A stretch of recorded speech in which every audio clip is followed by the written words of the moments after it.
이제 모두 자리에서 일어나셔서 찬송가 8장 2절 3절 부르심으로 10월 두 번째 주일 예배를 하나님 앞에 드리겠습니다. 하나님이여 나를 지켜주소서. 내가 주께 피하나이다. 내가 여호와께 아뢰되 주는 나의 주님이시오니 주밖에는 나의 복이 없다 하였나이다. 내가 여호와를 항상 내 앞에 모심이여 그가 나의 오른쪽에 계심으로 내가 흔들리지 아니하리로다. 하나님은 영이시니 예배하는 자가 영과 진리로 예배할지니라. 아멘. 우리 다 함께 침묵으로 기도하실 때 지난 한 주 동안 주님의 제자로 바로 살지 못했던 것들을 뉘우치고 회개하는 참회의 기도를 침묵으로 기도합니다.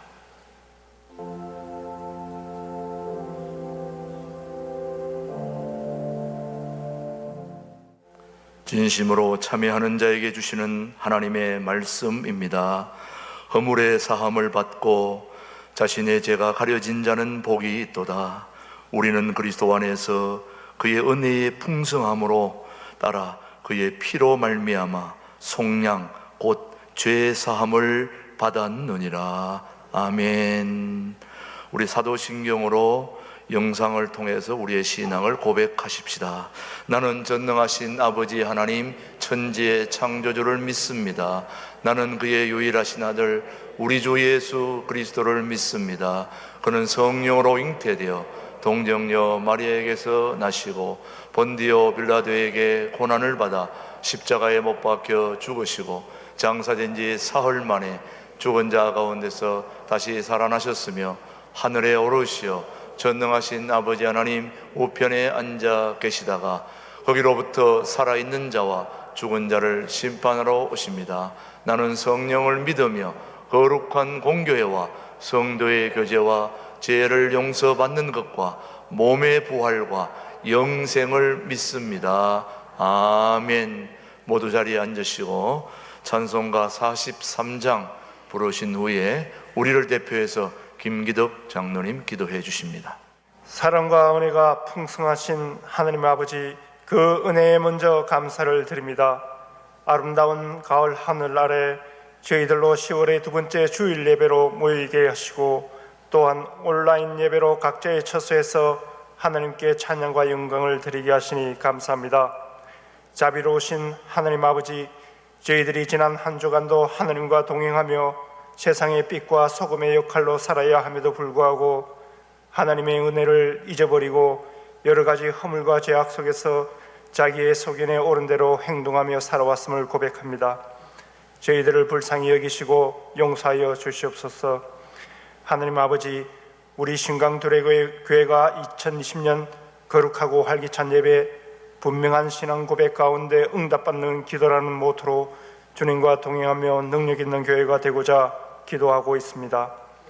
말씀이 흥황하여 제자의 수가 날로 늘어나는 초대교회와 같은 놀라운 부흥의 역사가 일어날 수 있도록 주님 도와주시옵소서. 역사의 주관자 되시는 하나님 아버지, 1885년 부활절 날 이 땅에 들어온 언더우드와 아펜젤러 선교사들을 통하여 주님의 몸된 교회를 허락하시고 그동안 하나님의 은혜로 우리나라가 말씀 위에 복음을 전하고 선교하는 나라로 통일 한국을 바라보며 북한 동포들을 위하여 선교하며 기도하게 하시니 감사합니다. 주님, 하나님의 나라가 하루속히 이 땅에 이루어지도록 은혜를 베풀어 주시옵소서.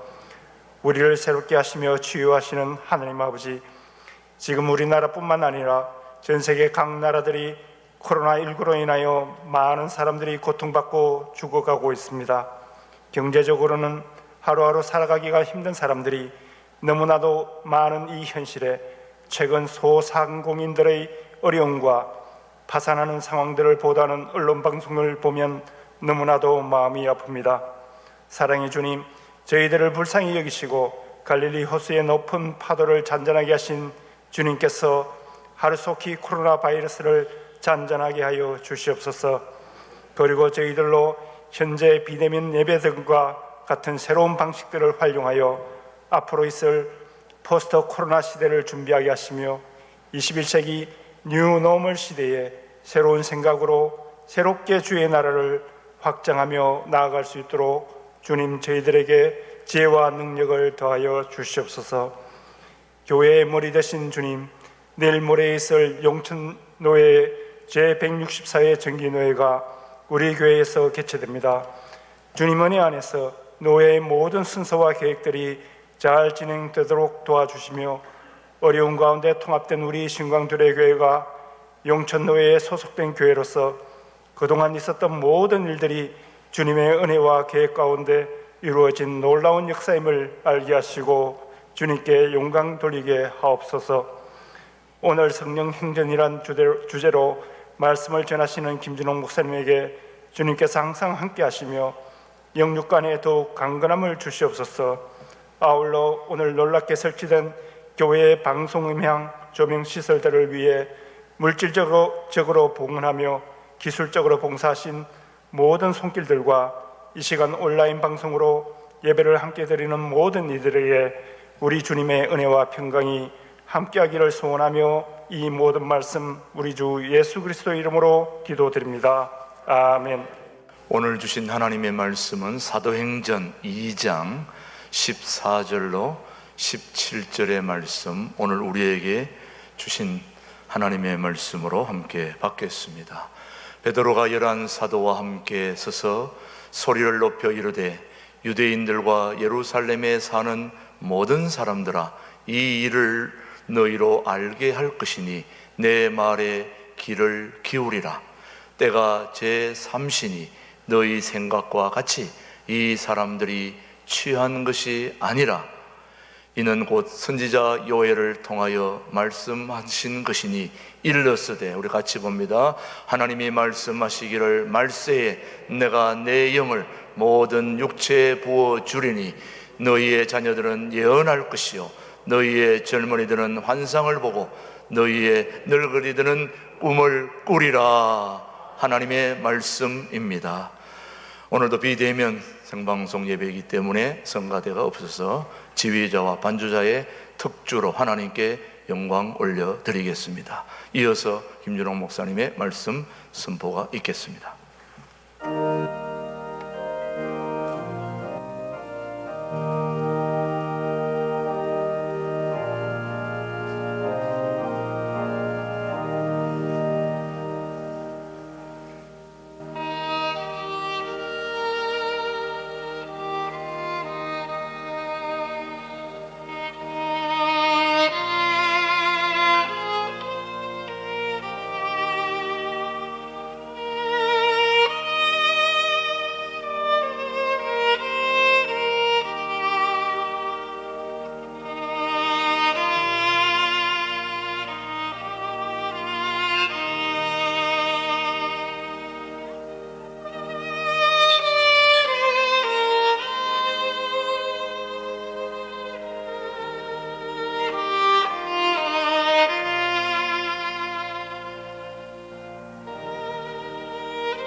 사도행전을 성령행전이라 부릅니다. 성령께서 초대교회에 사도들을 통하여 어떻게 행동하셨는가, 그 기록한 책이 사도행전이기 때문에 사도행전을 일컬어 성령행전이라 부르게 됩니다. 사도행전은 28장으로 이루어져 있는데 28장으로 끝난 책이 아니라 하늘나라에서는 지금도 사도행전을 계속 기록하고 있다. 그렇게 생각하는 것이 좋을 듯합니다. 하늘나라에서는 지금도 사도행전을 기록하기를 28장에 이어서 29장, 290장, 2900장 계속해서 사도행전을 예수님 오실 때까지 기록하고 있을 것입니다. 언젠가 우리가 천국에 가서 천국에 도서실이 있다고 칩시다. 도서실에 가서 사도행전 28장 이후로 기록한 내용을 읽을 때에 어디면가의 신광두레교회에 관한 기록도 우리가 찾을 수 있을 것이다. 그런 영적 상상력을 발휘해서 생각을 해봅니다. 우리가 사도행전 신광두레교회 기록이 사도행전에 아름답게 기록된 부분을 읽어야 보람되지 않겠습니까? 처음에는 뭐 할 듯이 했는데 나중에 흐지부지해졌더라 이러면 절단나지요. 우리는 신광두레교회에 우리 인생을 투자합니다. 신광두레교회 교인들 전체는 신광두레교회에 우리 남은 삶을 투자를 합니다. 그냥 어영부영 오다 가다 하는 교회가 아니라 남은 삶을 보람되게 멋지게 아름답게 살기 위해서 자랑스러운 신강두레의 교인으로서 예수님의 이름으로 교회를 섬기고 교회를 섬기겠다. 그런 마음, 비전을 품고 살아가게 됩니다. 지난주에 이어 오늘 또 사도행전 1장, 2장을 공부하게 되는데 사도행전 1장에 보면은 예수님의 제자들이 마지막 순간까지 예수님을 오해했습니다. 예수님이 승천하시기 직전까지 예수님을 참 인류의 구주로 믿은 것이 아니라 우리 예수님이 어떻게 하면 로마 식민지하에 신음하는 이 백성을 정치적으로 민족적으로 구원해 주실까, 그런 포부를 가지고 예수님을 따랐다는 것이 사도행전 1장에도 분명히 나타납니다. 1장 6절 말씀. 문제는 지금 또 우리가 예수님을 따르면서 복음의 본질을 이해하고 본질적으로 진리 자체로 생명으로 예수님을 따르는 것이 아니라 세상적인 방편으로 이런저런 세상적인 이유로 예수님을 따르고 교회를 섬기는 경우들이 있습니다. 그런 사람들이 쭉 나중에 엉뚱한 소리하고 교회를 떠나게 되고 섬기던 교회를 비방하게 되고 그 교회 소문 듣고 갔더니 뭐가 나쁘고 장로들도 그렇고 교회도 질서도 없고 사랑도 없고 괜히 자기가 마음에 안 들어서 떠나면서 핑계를 교회에다가 넘깁니다. 예수님의 제자들이 예수님이 승천하시기 직전 마지막까지 예수님을 오해했다는 사실이 우리에게 심각성을 더해줍니다. 1장 6절. 그때에 그들이 모였을 때에 예수께 여쭈어 이르되 주께서 이스라엘 나라를 회복하심이 이때니까, 이 말의 의미가 뭡니까? 예수님은 지금 마지막 말씀을 나누시고 승천하시기 직전인데 제자들은 뭘 생각합니까? 주님, 우리 민족을 로마 식민지 지배에서 해방시켜 줄 때가 지금입니까? 그걸 묻는 겁니다. 예수님이 뭐라 하셨겠습니까? 거기에 대해서 기다 아니다 대답한 적이 없습니다. 우리 한반도에서도 일본 제국주의 압제 아래 많은 젊은이들이 일본의 압제에서 해방되려면은 기독교를 방편으로 삼아야 된다. 기독교와 미국을 배경으로 일본을 물리쳐야 된다. 특별히 3.1 만세운동 이후로 많은 뜻 있는 민족주의자들, 나라 걱정하는 청년들이 교회로 모여들었습니다. 그런데 1920년대 초에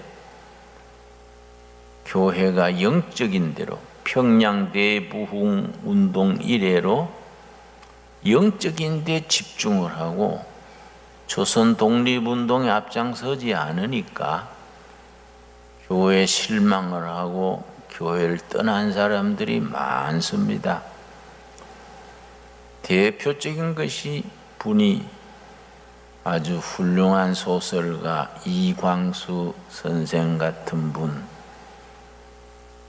그러고 기록에 의하면 1926년 1년 동안에 교회가 민족운동에 앞장서지 않기 때문에 실망을 하고 교회를 떠난 조선 청년이 6만 명에 이른다. 그런 기록이 있습니다. 초대교회 때 교인이 얼마 되지도 않는데 6만 명이 한내 교회를 떠났다는 것이 얼마나 교회에 실망을 했겠습니까? 마지막까지 교회를 지킨 사람들은 복음 자체를 붙들고 예수를 믿음으로 죄 씻음 받고 구원받은 백성으로서의 복음의 간격을 가지고 학대를 받아도 순교를 해도 고난을 받아도 재산이 빼앗겨도 예수님의 교회를 지킨 순수한 복음을 가진 사람들입니다. 나중에 신사참배 운동이 일어났을 때에 일본 천황에 절하는 거 신사참배라 그럽니다. 불교는 진작에 굴복해 버렸습니다. 천주교도 진작 신사참배에 굴복했습니다. 마지막까지 신사참배에 굴복하지 아니하고 우리는 전능하신 하나님 외에는 절할 수 없다. 하나님 앞에 절하는 것을 바꾸는 것은 목숨에 관계되는 문제다. 끝까지 신사참배를 거부하고 옥중에서 죽고 고문당하고 바보되고 병신된 사람들이 개신교에서 부지기수입니다.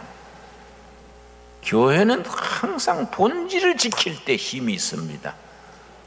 세상적인 방편으로 교회가 민주화 운동을 하는 것 때로는 필요하지요. 구제도 해야 되고 민주화 운동도 해야 되고 통일 운동도 해야 되지요. 그러나 그게 중심이 되면은 교회는 변질됩니다.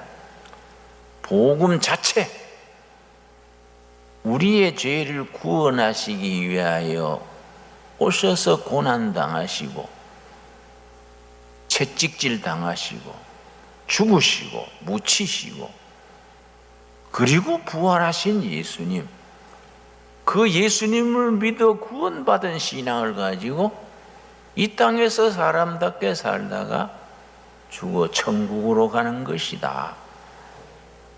그 순수한 복음, 사도신경이 고백하는 그 복음 고백의 자체를 붙들고 교회를 지키는 사람들이 역사의 주인이 됩니다. 그래서 이사야서에 다 변질되고 굴복하고 그렇지만은 마지막 그루터기가 역사의 지킴이다. 어느 시대나 그런 남은 자들이 있다. 우리 속담에는 못생긴 나무가 산을 지킨다, 그런 말이 있습니다. 잘생긴 나무들은 제목감으로 베가 버리고 대들보로 쓰려고 베가 버리고 아무데 쓸데없는 못생긴 나무는 손대지 않고 그 나무가 산을 지킨다, 그런 말이 있습니다. 그렇다고 우리가 못났다는 게 아니고 마지막까지 일편단심으로 교회가 희망이다. 교회가 교회다워질 때 나라가 희망이 있는 것이다. 교회가 있는 한 나라는 지켜진다. 그런 확신이 있는 사람들이 교회를 지키고 그 교회가 역사를 지킵니다. 노무현 대통령이 재임 시에 한 말이 있습니다. 본래 그 어른이 캐톨릭 신자랬는데 나중에 캐톨릭이 잘 안 나가니까 캐톨릭에서는 그런 신자를 냉담 신자라 그럽니다. 냉담 신자가 돼서 캐톨릭에 아주 열심히 나가지 않았는데 대통령이 된 뒤에 한 말이 있습니다. 대통령이 되고 보니 그 기라성 같은 장군들도 60만 대군도 장군 진급을 통해서 다 조정이 되는 거예요. 자기들의 입맛에 맞는 사람을 잡고 별을 붙여주니까 군대 전체가 따라온다는 거예요. 그 섯을 풀었던 검찰도 무슨 부장, 검찰총장 진급을 통해서 다 조정이 되고, 경찰은 말할 것도 없고, 캐톨릭은 정의구현사재단을 통해서 다 연락하면 다 따라온다는 거예요. 불교는 그 해마다 예산 세울 때에 문화재 보수비 뭐 이래가지고 1년에 1,500 내지 2,000억을 사찰에 지원하는 게 있습니다. 문화재 보수비 올렸다 내렸다 고무줄처럼 줄였다 놨다 하면은 불교는 말이 없다는 거예요. 근데 골치 아픈 게 개신교다. 개신교니까 뭐 끌어들일 것 믿기도 없고 뭐 말도 안 듣고 다 잘났고 골목마다 골목대장 있고 이거는 골치 아프다. 개신교는 어떻게 해볼 재간이 없다. 내가 그 말 듣고 그랬습니다. 개신교는 그런 무질서하고 막 가는 것 같아도 개신교는 저력이 있습니다. 개신교는 그 일제 서슬이 시퍼럴 때 신사참배 문제로 아예 교회를 송두리째 없앨라 할 때 한글 없애고 이름 또 일본말로 바꾸고 기독교도 일본 기독교로 불교도 일본 불교로 다 바꾸려 했을 때에 조선 민중 전체가 일본 천황 밑에 절하했을 때에 다 굴복했지만은 캐톨릭도 진작에 굴복하고, 여러분 명동 성당에 가면 넓은 광장이 있지요. 본래 이 구규질했습니다. 105인 사건이라고 전국에 아주 나라 걱정하는 인사들 105명이 비밀 조직을 만들어서 3.1 운동 같은 만세 운동을 전국으로 일으키려고 했던 것이 105인 사건인데, 저 제주도에서 한경도까지 전국에 의리 있고 뚝심 있고 저항력이 있는 인사들을 105명을 비밀 조직을 만들었습니다. 그 조직에서 천주교에도 한 명 있어야겠다. 명동성당 주임 신부를 포섭하려 했는데, 명동성당 주임 신부가 일본 경찰한테 그것을 일러 바치고 대가로 명동성당 마당을 불화받았어요. 참 역사의 죄를 지었습니다. 한국 캐톨릭은 그걸 민족 앞에 사죄해야 돼요. 마지막까지 목숨 걸고 순교자를 내고 피를 토하며 예수 이름 부르면서 죽어간 사람들은 개신교입니다. 이건 복음에 목숨을 걸 수 있는 교회의 힘이 우리 개신교에서 지금도 살아있는 줄 믿습니다. 그래서 어느 정권, 어느 권력이든지 교회를 만만히 보면은 큰 코 다치는 겁니다.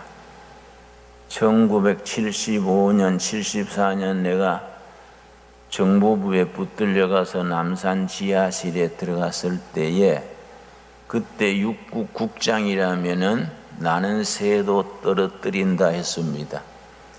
육군 국장 그러면요, 아주 그건 뭐 정치국이 돼가지고 재벌들도 그 앞에 가면 사시나무 떨듯이 떱니다.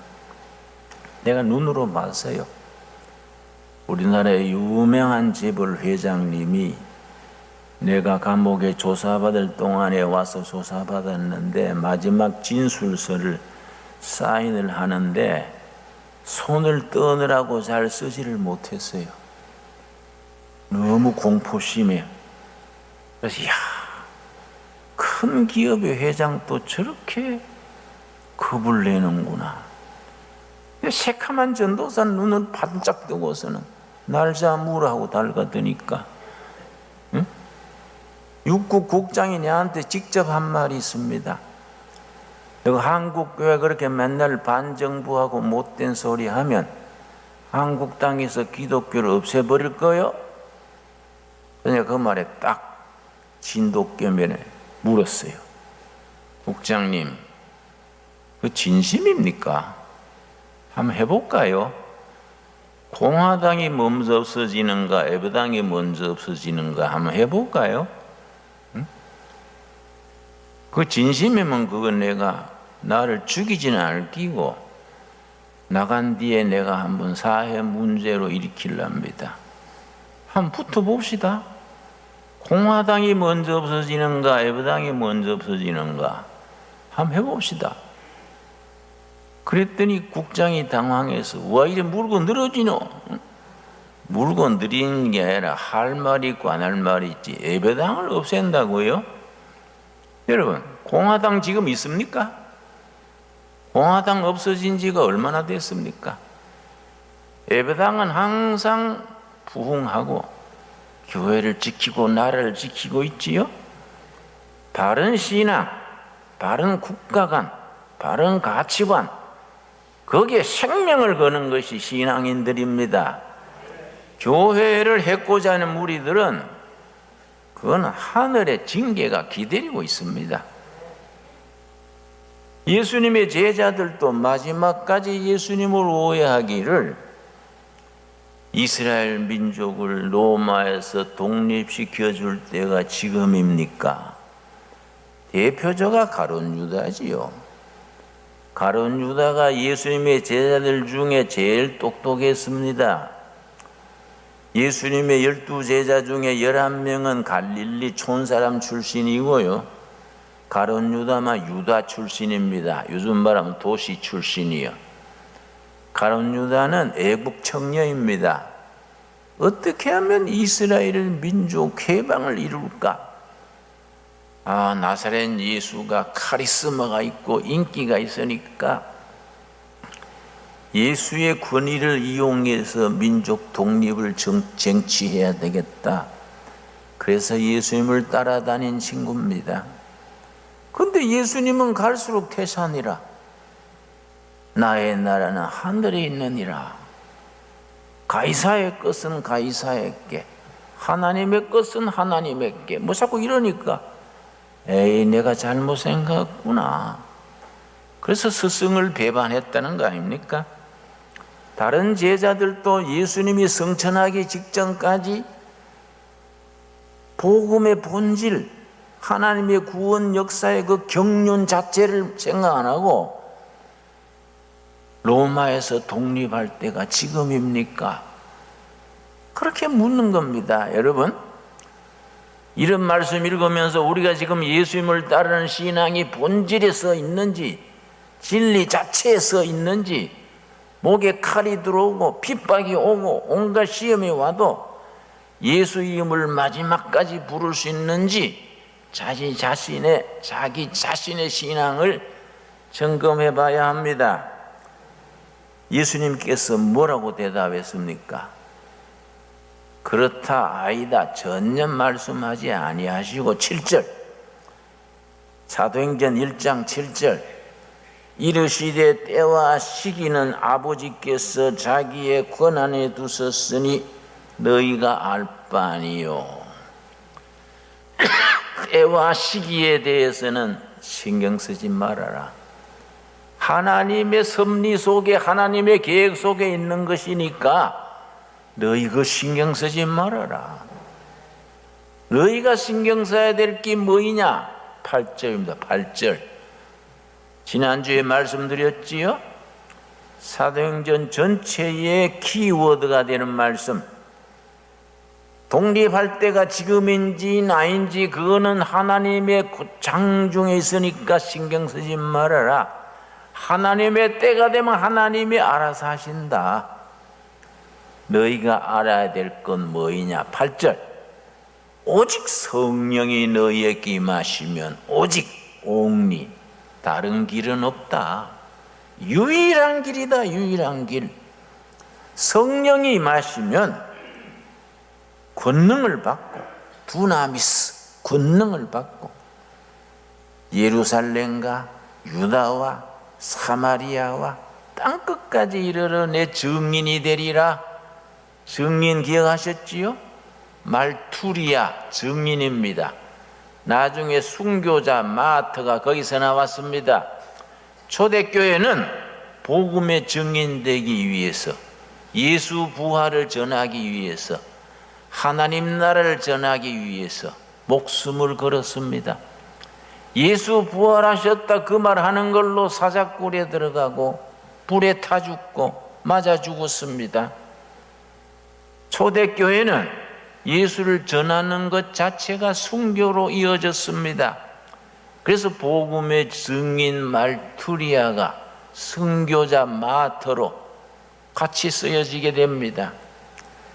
오직 성령이 임하시면 권능을 받고 증인이 되리라. 그 성령이 언제 왔습니까? 2장 1절입니다. 2장 1절 말씀. 오순절날이 이미 이름에 그들이 다 같이 한 곳에 모였더니 호련히 하늘로부터 어디로부터입니까?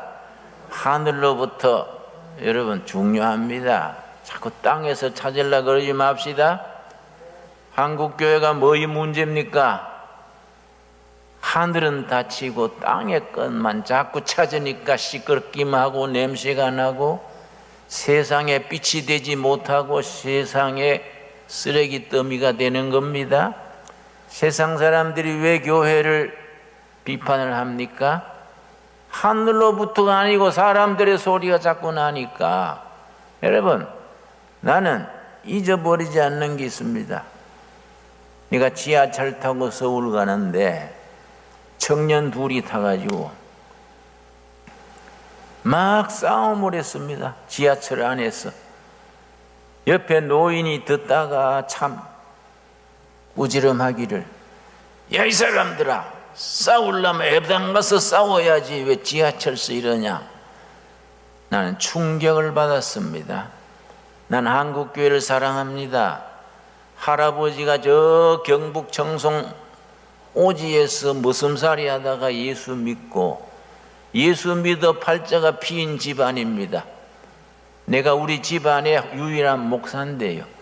정말 우리 집안의 할아버지가 머슴 살다가 예수 믿어서 우리가 운이 트인 집안인데 3대째입니다. 3대. 아들이 4대입니다. 아들이 아기를 낳았으니 5대째입니다.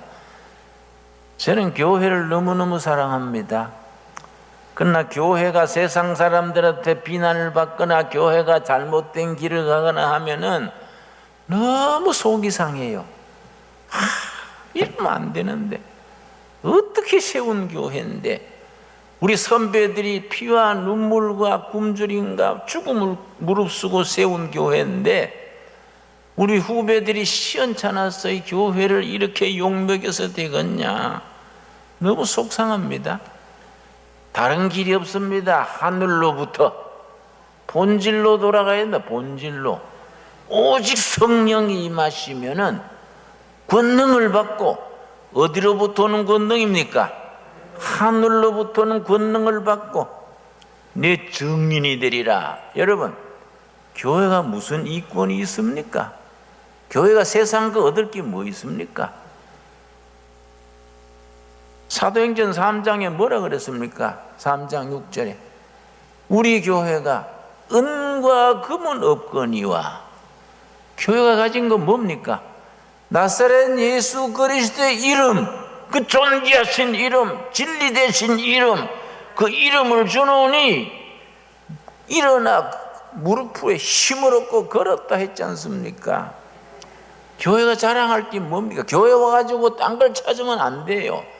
교회에 무슨 정치가 있고 무슨 이권이 있고 뭔 그렇게 말이 많을 이유가 뭐입니까?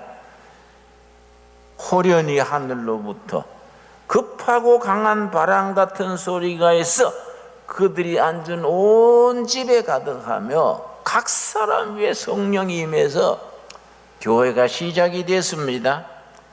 교회가 시작이 된 뒤에 사도들이 불덩어리가 돼가지고 예루살렘 시내에 나가지고 노방전도를 했습니다.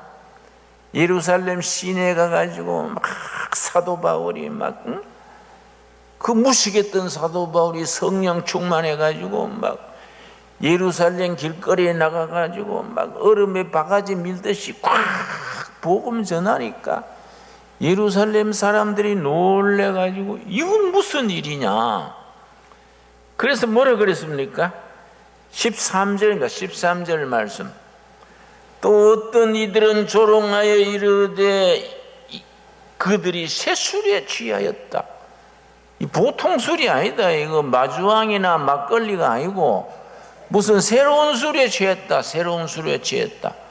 무식했던 사람들이 막 웅변을 쏟아지면서 예수 부활 소식을 전하고 하니까 모두 놀래가지고 새 술이 취했구나.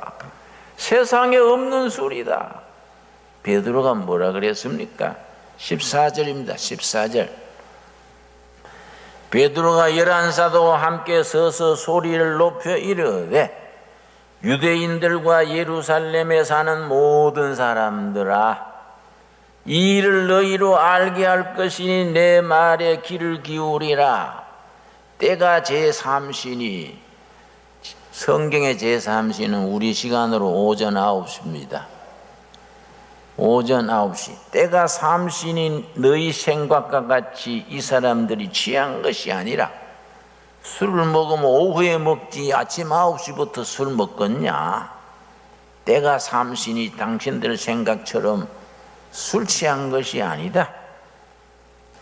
16절. 이는 곧 선지자 요엘을 통하여 말씀한 것이니 일렀으되. 요엘서 2장 28절입니다. 700년 전의 선지자, 이스라엘 민족의 운명이 바람 앞에 등불 같을 때에 피를 토하는 심정으로 예언했던 요엘 선지의 700년 전의 메시지를 사도 바울이 다시 얘기하는 겁니다. 17절 말씀. 하나님이 말씀하시기를 말세 내가 내 영을 모든 육체에 부어주리니 너희의 자녀들은 예언할 것이요 너희의 젊은이들은 환상을 보고 너희의 늙은이들은 꿈을 꾸리라. 700년 전에 요엘 선지의 예언이 지금 이루어지는 거이지 새술이 취한 것이 아니다. 술에 취했다면 성령 술에 취한 것이지 세상 술이 아니다. 700년 전에 요엘 선지가 뭐라고 그랬느냐? 요엘서 2장 28절에 뭐라 그랬느냐? 말세 내가 내 영 성령을 부어준다. 성령을 받으면 너희의 자녀들이 너희 교회 자녀들이 예언할 것이고 너희의 젊은이들이 환상 비전을 보게 될 것이고 성령을 받으면 너희 늙은이들이 꿈을 꾸게 된다고 요엘 선지가 말하지 않았느냐? 요엘 선지의 그 예언이 지금 이루어지는 거이다. 이건 하나 이상한 것이 아니다. 우리 선조 예언자들이 성령을 통해서 이미 선포한 것이 나사렛 예수를 통하여 이루어지는 것이다. 여러분, 이 말씀 그대로 우리 교회의 한국교회 전체에 이루어지게 될 줄로 믿습니다. 17절 우리 한번 같이 읽겠습니다. 하나님이 말씀하시기를 말세 내가 내 영을 모든 육체에 부어주리니 너희의 자녀들이 예언할 것이요 너희의 젊은이들은 환상을 보고 너희의 늙은이는 꿈을 꾸리라. 여러분 아멘 하시지요? 우리 자녀들이 성령 받고 예언자가 된다 그랬습니다. 여러분 코로나가 끝나는 거 우리 끝나는 시기에 맞추어서 우리가 동두천 양주시 전체에 어린이 선교의 계획을 기도하고 꿈꾸고 있습니다. 이 동두천 양주시의 어린아이들이 여기에 모여들도록 우리가 기도하고 꿈꿉니다. 여러분 틀림없이 모여들게 될 줄로 믿습니다. 요즘은 연질학교가 안 된다. 쓸데없는 소리. 이건 사람의 소리입니다. 사람의 소리. 안 되긴 왜 안 됩니까 여러분? 성령께서 역사하시면 그 아이들이 예언의 길을 찾아서 모여들게 될 줄로 믿습니다. 예언자가 뭡니까? 예언 두 가지입니다. 두 가지. 하나님의 뜻을 이 시대에 전파하는 것이 예언이고 둘째 길 없는 시대의 길을 찾아 선포하는 것이 예언입니다. 우리 둘의 교회가 신강 둘의 교회가 길러내는 어린 아이들이 자라서 길 없는 시대의 길을 선포할 것이고 하나님의 뜻을 이 시대의 백성들에게 선포하는 예언자가 된다는 겁니다. 여러분 아멘 하시지요? 믿음대로 됩니다. 믿음대로. 믿지 않는 사람은 이루어지지 아니하고 큰 믿음은 크게 이루어지고 적은 믿음은 적게 이루어집니다. 말세 내가 내 영을 너희 자녀들에게 청소년들에게 어린이들에게 부어줄 것이다. 그들이 하나님의 뜻을 알아 선포하는 예언자가 될 것이고 길 없는 시대의 길을 찾아 선포하는 예언자가 될 것이다. 여러분 이사야서 43장 19절에 뭐라고 했습니까? 여호와께서 광야에 길을 내시고 사막에 물길을 튼다 했습니다. 광야 사막에 길을 여시고 사막에 물 없는 사막에 물길을 트신 하나님께서 우리 한반도에 통일한국 시대에 길을 여시고 물이 흐르게 하시고 희망이 돋게 하시고 생명의 강이 흐르게 하시는 역사 우리들이 가져야 될 예언자의 길입니다. 말세 내가 내 영을 부어주리 너희의 젊은이들이 환상을 본다 그랬습니다. 환상이 영어 성경에는 비전입니다. 비전. 우리 젊은이들이 성령 받으면 비전을 보게 됩니다. 여러분 모세가 무슨 비전을 가졌습니까? 80의 이스라엘 민족에 돌아가면서 내 민족을 인도하라 하나님의 말씀 듣고 모세가 민족에 돌아가서 무슨 비전을 제시했습니까? 바로왕의 독재 밑에 신음하는 백성들에게 바로왕을 타도하자. 좌파 운동권 방법입니다. 바로왕에 순종하고 천국 신앙 가지자. 보수교회가 가지는 방법입니다. 모세가 좌파 운동권식으로 바로왕을 타도하자 했습니까? 여러분, 바로왕이 어째 순종하고 천국 가자 그랬습니까? 약속의 땅, 젖과 꿀이 흐르는 땅, 미래의 땅. 바로왕 밑에 어떤 정치가도, 어떤 종교인도, 어떤 철학자도 생각하지 못했던 비전을 제시했습니다. 약속의 땅, 젖과 꿀이 흐르는 땅, 가나안 땅을 백성들에게 제시했습니다. 그걸 비전이라고 합니다. 비전이란 건 뭐이냐? 그 시대 모든 백성, 모든 교회, 모든 젊은이들이 함께 바라보고 나가야 될 미래의 목표, 미래의 깃발, 이걸 비전이라고 말합니다. 비전 없는 시대에 청년들이 자살을 하고, 청년들이 이 나라는 헬 코리아, 지옥 같은 저 코리아다, 그렇게 말합니다. 아니다.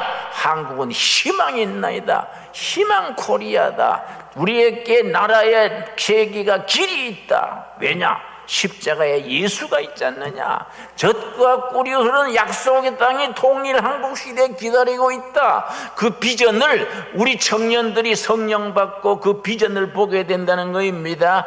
여러분, 이 시대에 모세가 많이 나와야 됩니다. 약속의 땅을 보여줘야 됩니다. 10년, 20년 뒤에 통일 한국 시대의 비전의 땅, 약속의 땅, 젖과 꿀이 흐르는 그 젖과 꿀을 세계에 전할 수 있는 그런 비전을 전할 수 있는 젊은이들이 우리 둘의 교회에서, 한국 교회에서 길러내게 될 줄로 믿습니다. 여러분, 교회는 수준이 높아야 됩니다. 우리끼리 모여가지고 목사, 장로, 권사 정해놓고 우리끼리 잔치한다고 되는 게 아닙니다. 여러분, 교회는 그런 교회를 위해서 예수님이 세상에 오셔서 죽으신 것이 아니다 이 말이에요. 예수님께서 이 세상에 오셔가지고 고난당하시고 죽으시고 묻히시고 부활하신 것은 참 진리, 생명, 비전, 여러분, 약속의 땅을 우리에게 보여주시기 위해서, 젖과 꿀이 흐르는 땅을 보여주시기 위해서 예수님이 오늘도 역사하시고 내일도 역사할 줄로 믿습니다. 말세 내가 내 영을 너희 늙은이들에게 보여주리니 너희 늙은이들이 꿈을 꾸리라. 여러분, 둘의 늙은이들이 많지요. 여러분, 둘의 교회는 노인, 신광 둘의 교회는 노인들이 많아. 여러분, 좋은 일입니다. 꿈꾸는 사람들이 많아지는 겁니다. 여러분, 꿈꾸는 사람들이 있어가지고 통일 한국 시대를 꿈꾸고, 세계 선교를 꿈꾸고, 예수 아시아를 꿈꾸고, 중국 땅이 예수 믿는 나라가 바뀌고 예루살렘까지 복음 전하는 시대, 성서 한국의 비전, 그런 약속의 땅을 바라보는 꿈꾸는 늙은이들이 이 교회에 모여야 되지 않겠습니까? 여러분, OECD 국가중에서 노인 자살률이 우리가 14년째 세계 1등입니다. 대한민국이 무슨 날 때부터 자살하는 수면제 갖고 납니까?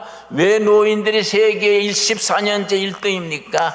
그들의 꿈이었기 때문에 자살한 겁니다. 배고파 자살합니까? 꿈이 없는 노인들이 자살합니다. 그 꿈을 누가 준다는 겁니까? 말세 내가 내 영을 너희들에게 부어주리니 너희 노인들이 나를 믿고 나를 따르면 꿈꾸는 노인들이 될 것이다.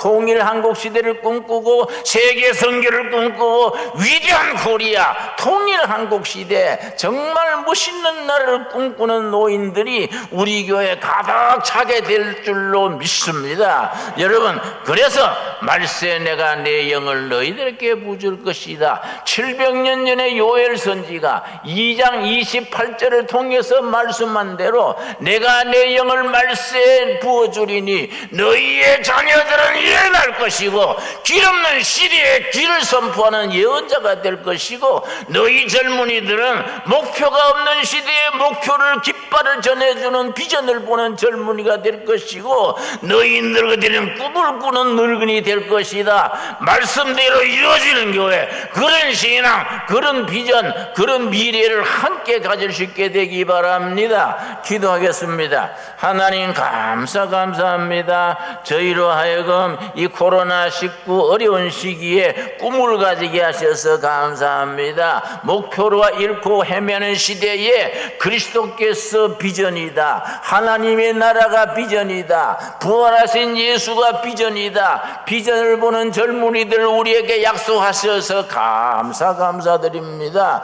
우리 동두천시, 양주시, 의정부에서 포천까지 우리 어린 자녀들이 이 두 신광두레교회에 예언자가 되기 위해서 모여들게 하여 주시옵소서. 그런 환상을 가지게 하여 주시옵소서. 믿습니다. 이 큰 예배당이 텅텅 비어 있습니다. 하나님께서 다 채워주실 줄로 믿습니다. 차고 넘치게 채워주실 줄 믿습니다. 이저리고 비저어서 고민하게 될 줄로 믿습니다. 예언자가 태어나게 하시고 비전을 보는 젊은이들이 모여들게 하여 주시옵시고 꿈꾸는 늙은이들로 이 정전을 채워 주시옵소서. 너희가 믿느냐? 믿으면 아버지의 영광을 보리라 하신 말씀대로 우리의 믿음대로 될 줄로 믿습니다. 예수님 이름 받들어 기도드렸사옵나이다.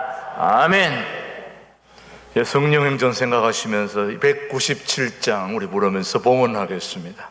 아버지 은혜를 감사드립니다.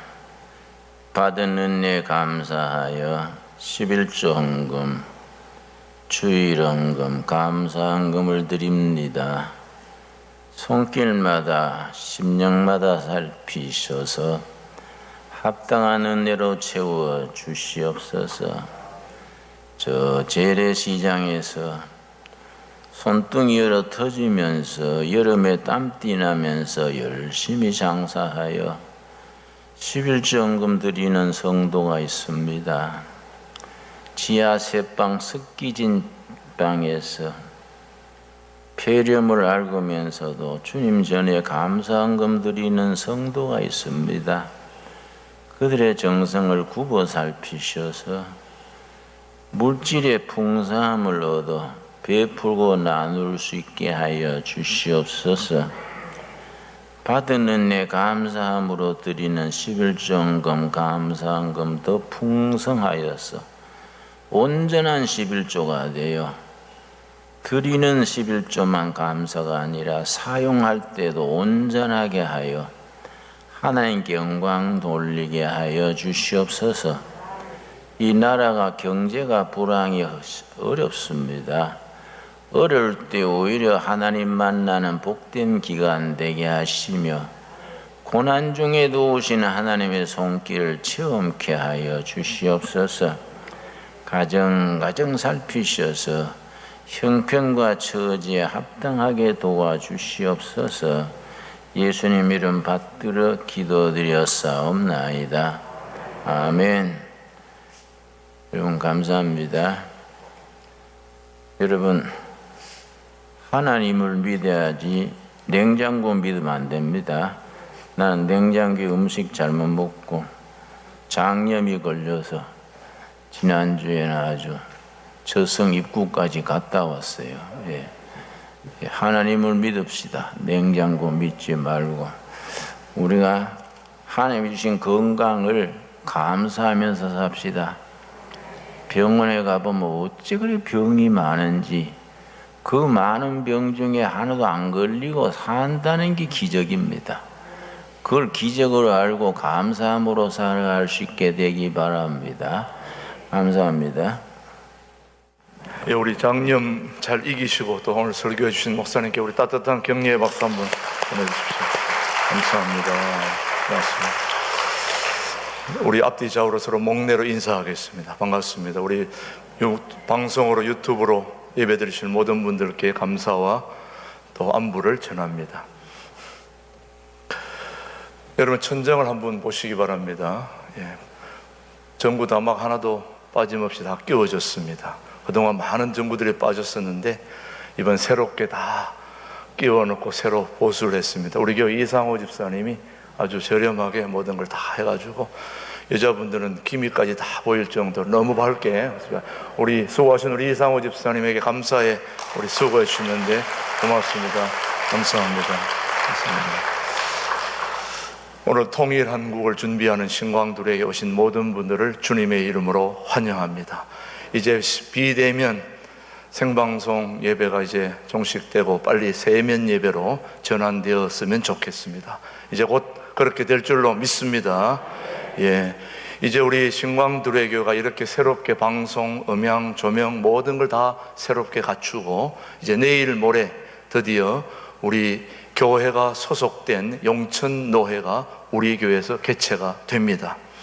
오늘 정부 시책이 오늘 발표가 되는데 오늘 정부 시책이 발표됨에 따라서 대면 예배가 허락되면 우리 용천노회에 600~700명의 목사님, 장로님들이 다 여기 와서 회의를 하고 오늘 정부 시책이 발표가 비대면으로 가면 본부 요원들만 여기 참여해서 여러 개 교회로 분산돼서 화상으로 노회를 하게 됩니다. 아무튼 많이 모이고 적게 모이는 관계없이 우리 교회에서 용천노회는 개최가 됩니다. 그래서 여러분 오늘 이제 장로님들부터 모든 준비하시는 분들이 또 준비를 해 주셔야 되겠고 어제부터 우리 교우들이 열심히 나와서 안과 밖을 다 청소하고 깨끗하게 지금 이렇게 준비하고 있습니다. 아무쪼록 용천노회 이 소중한 노회가 우리 신광두레교회에서 개최될 수 있고 섬길 수 있다는 게 얼마나 큰 축복입니까? 우리가 잘 섬기고 또 잘 또 환영하고 그렇게 해서 좋은 행사가 진행될 수 있도록 여러분 힘을 모아 주시기를 바랍니다. 새벽기도, 수요예배, 금요기도에는 정상적으로 비전홀에서 다 진행이 되고 있고요.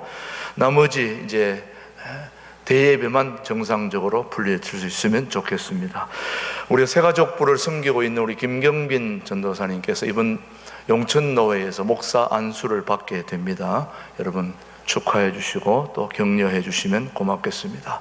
우리 교회의 여전도회 연합회 회장을 맡고 있는 이영아 권사님이 차녀 은영양의 결혼 예식이 이제 이번 주 안산 디어 컨벤션 5층 그랜드홀에서 있게 되는데 축하를 해 주시고 50명 이하의 참 축하객들만 받을 수 있기 때문에 여러분을 모실 수가 없어서 참으로 안타깝게 생각한다. 그렇게 여러분이 우리 이영하 권사님 만날 때마다 축하해 주시고 또 격려해 주셔서 좋은 축복의 결혼식이 될 수 있도록 여러분 함께 기도해 주시기를 바랍니다.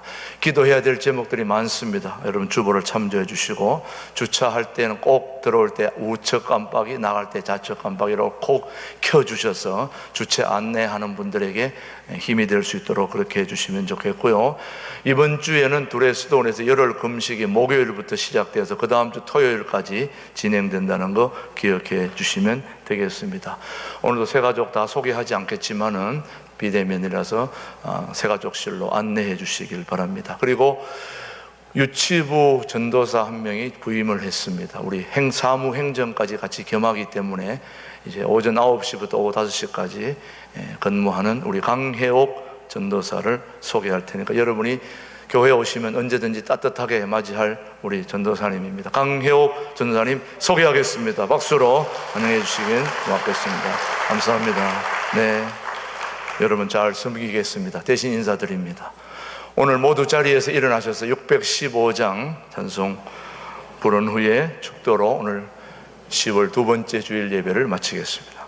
지금은 신광두레교의 진정한 당회장 되신 우리 주 예수 그리스도의 은혜와 아버지 하나님의 그 큰 사랑과 성령님의 교통 역사 인도하심이 하나님께서 세우신 신광두레교회를 통하여 세상 사람들에게 우리가 줄 수 있는 것은 여호와 하나님의 이름, 예수님의 이름을 세상 사람들에게 줄 수 있는 그런 꿈과 비전과 능력을 아버지 하나님 세상 사람들에게 보여줄 수 있는 그런 교회로서의 우리 모든 교우들이 될 것을 다짐하며 세상으로 나아가는 우리 모든 교우들 위해 생방송 위에 이제로부터 영원토록 함께 하시기를 간절히 축원하옵나이다.